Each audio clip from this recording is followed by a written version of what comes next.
Terima kasih Anda masih di Kompas Petang. Saudara, Timnas U23 dipastikan melawan Korea Selatan di laga perempat final Piala Asia U23.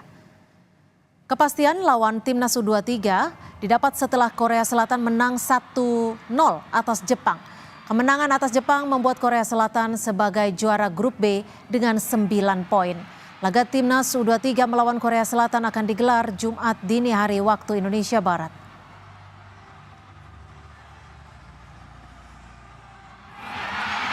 Pelatih Korea Selatan mengaku Timnas U23 bukan lawan mudah di babak perempat final Piala Asia U23.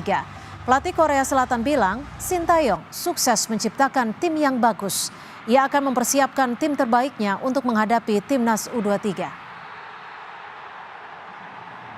하지만 승리를 해야 되는 경기이기 때문에 승리를 위해서 준비할 거고 인도네시아도 마찬가지일 거고 신태용 감독이 인도네시아를 너무 좋은 팀으로 만들어놔서 저도 보고 상당히 좀 놀랐는데 좋은 팀이라고 생각합니다. 그리고 좋은 퍼포먼스를 보여주고 있고 굉장히 경계하고 우리가 준비를 해야 승리할 수 있는 팀이라고 그렇게 생각하고 있습니다.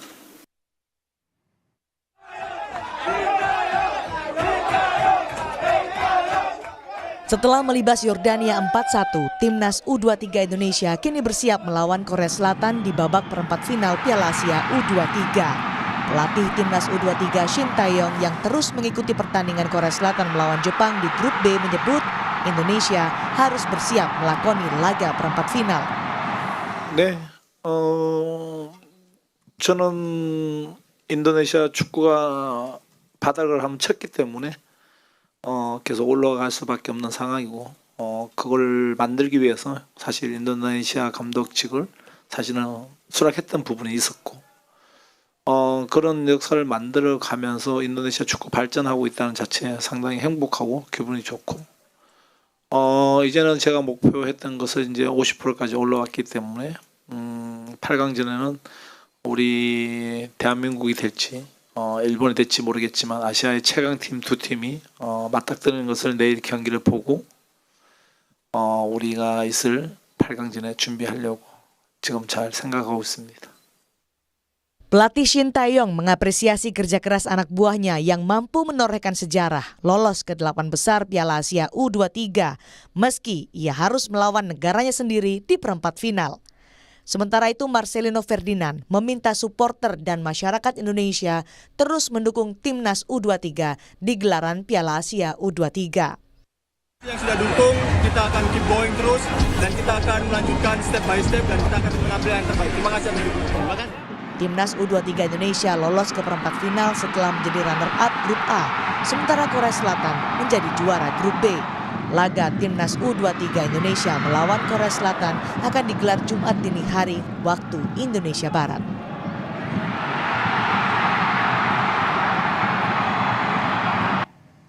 Teka-teki perpanjangan kontrak Sintayong sedikit terjawab setelah memenuhi target membawa Timnas senior lolos 16 besar Piala Asia dan Timnas U23 lolos perempat final Piala Asia U23.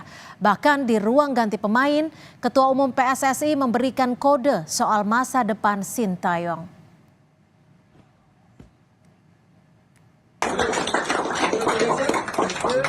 So coach, stay with us.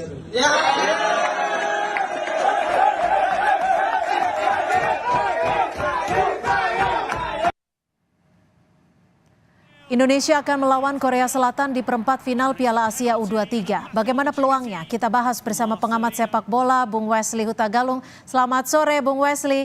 Timnas U23 akan bertemu Korea Selatan. Ini akan lebih menguntungkan Indonesia ketimbang bertemu Jepang atau seperti apa menurut Anda? Ya, pertanyaan yang kemarin terus kita gulirkan, Mbak Cynthia, ketika kedua tim ini Jepang dan Korea bertarung untuk memperebutkan tempat yang menghindari Qatar, kita katakan begitu, ke dalam Qatar sebagai tuan rumah. Tapi bagi saya, memang saya dari awal berharap kita bertemu dengan Korea Selatan. Bukan karena kekuatan yang lebih di bawah Jepang, tapi dengan kuat pelatih kita yang banyak dari Korea, banyak informasi yang kita dapat untuk membaca dan menilai kekuatan Korea Selatan. Bukankah Sintayong juga pernah menjadi pelatih muda usia di Korea Selatan sampai tim senior dan pelatihnya saat ini Korea Selatan itu juga rekan dia dulu bermain dan bersaing juga sebagai pelatih di level senior. Jadi Hwang Sun-hong ini bukan orang baru di mata STY. Jadi menurut saya dengan banyaknya catatan yang bisa kita hubungkan antara Indonesia dan Korea Selatan dengan kehadiran Shin Tae-yong dan jajaran pelatihnya, saya memang dari awal memilih Korea Selatan di perempat final. Oke, tapi kalau Korea Selatan ini kan menyapu bersih di grup A, lawan yang tidak mudah. Bagaimana sekiranya strategi timnas U23 saat nanti menghadapi Korea Selatan? Kita menghadapi tim-tim di fase grup yang banyak melepaskan crossing, Mbak Cynthia. Berbeda nanti dengan Korea. Kalau kita lihat catatan perjalanan mereka dalam 3 pertandingan, itu crossing mereka nggak sebanyak kalau misalkan kita bandingkan Yordania di grup A atau Qatar, bahkan Australia. Kita ketika menghadapi Australia, kita menerima banyak sekali crossing.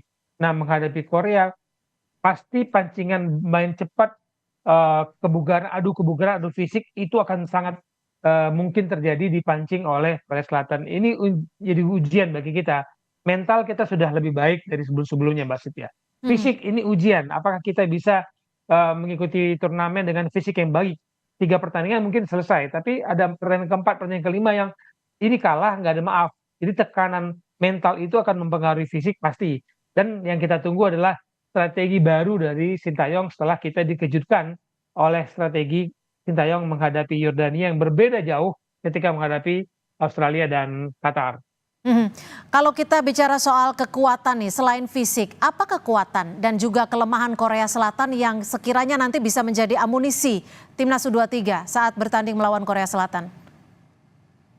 Kecepatan kita tidak bisa dikatakan menjadi titik lemah untuk menghadapi Korea Selatan. Ini yang harus kita maksimalkan. Kecepatan sayap kita itu luar biasa dan gaya bermain kita kemarin tidak hanya penyerang dan gelandang yang bisa menjadi ancaman bagi Korea Selatan. Bahkan back-back kita kemarin kan ada sampai di mulut gawang, Rizky Ridho maupun Ferrari. Dan bagaimana Fatur Rahman juga sering memberikan ancaman dan sering ada dalam kotak penalti. Itu sebenarnya ancaman yang sudah pasti diwaspadai oleh Korea Selatan. Yang saya tunggu adalah bagaimana anti teori yang disiapkan oleh kubu Korea Selatan ini dibaca dengan baik oleh Shin Tae-yong dan memberikan kejutan baru, strategi baru, sehingga itulah yang menjadi titik lemah Korea Selatan ketika mereka salah menangkap strategi, seperti halnya Yordania salah menangkap strategi kita. Nah, kalau bicara soal cara melatih dari Shin Tae-yong nih, Bung, apakah cara melatih Shin Tae-yong ini sudah terbaca atau terprediksi oleh pelatih dari Korea Selatan? Nah ini, semenjak kita dipastikan Desember 2019 Shin Tae-yong pasti melatih Indonesia dan sudah mulai bekerja 2020, dihantam 2 tahun oleh COVID, dan setelah mulai rutin dia mengeluarkan kemampuan terbaiknya. Yang saya tunggu sebenarnya kejutan yang dimainkan oleh Shin Tae-yong secara formasi maupun secara permainan. Dan ini yang saya yakin juga pasti diwaspadai oleh kubu Korea Selatan. Kejutan itu tidak berhenti sepertinya, Mbak Setia. Jadi saya masih menunggu kejutan ketika kita dikejutkan dengan formasi melawan Australia, kita menunggu lagi, dikejutkan lagi dengan gaya bermain melawan Yordania. Ini yang agak-agak menurut saya menyulitkan lawan juga menebak Shin Tae-yong akan bermain seperti apa membawa tim nasional Indonesia U23. Oke, kalau untuk performa gemilangnya di antara timnas U23 ini akan bisa dipertahankan tidak menurut Anda? Atau mungkin justru lebih gemilang lagi? Semoga bahan bakarnya belum habis ya Mbak Setia, jadi masih bisa kita buat di jalur pacu. Semoga para pemain kita tidak puas diri, itu penting karena mencapai target perempat final oke. Tapi saya secara pribadi target saya sudah tiket Olimpiade, semifinal harus dapat. Kalaupun gagal di semifinal kita bisa playoff lawan tim Afrika. Tapi selesaikan dulu satu demi tahap, tapi jangan pernah berpuas diri. Jadi kelemahan di kita setelah kita lihat bagaimana fisik oke, taktik oke, mental kita jauh lebih bagus dari kalau kita bicara 1 dekade atau 2 dekade sebelumnya. Tinggal rasa puas diri, jangan mabuk pujian, jangan kemudian terlena terhadap pujian dan keberhasilan mencapai perempat final. Oke, Bung Wesley, ini setelah kemarin bersama-sama melihat pertandingan antara Jepang dan juga Korea Selatan, apakah kira-kira Coach Shin Tae-yong ini akan menyiapkan strategi baru setelah melihat laga yang di pertandingan antara Jepang Korsel?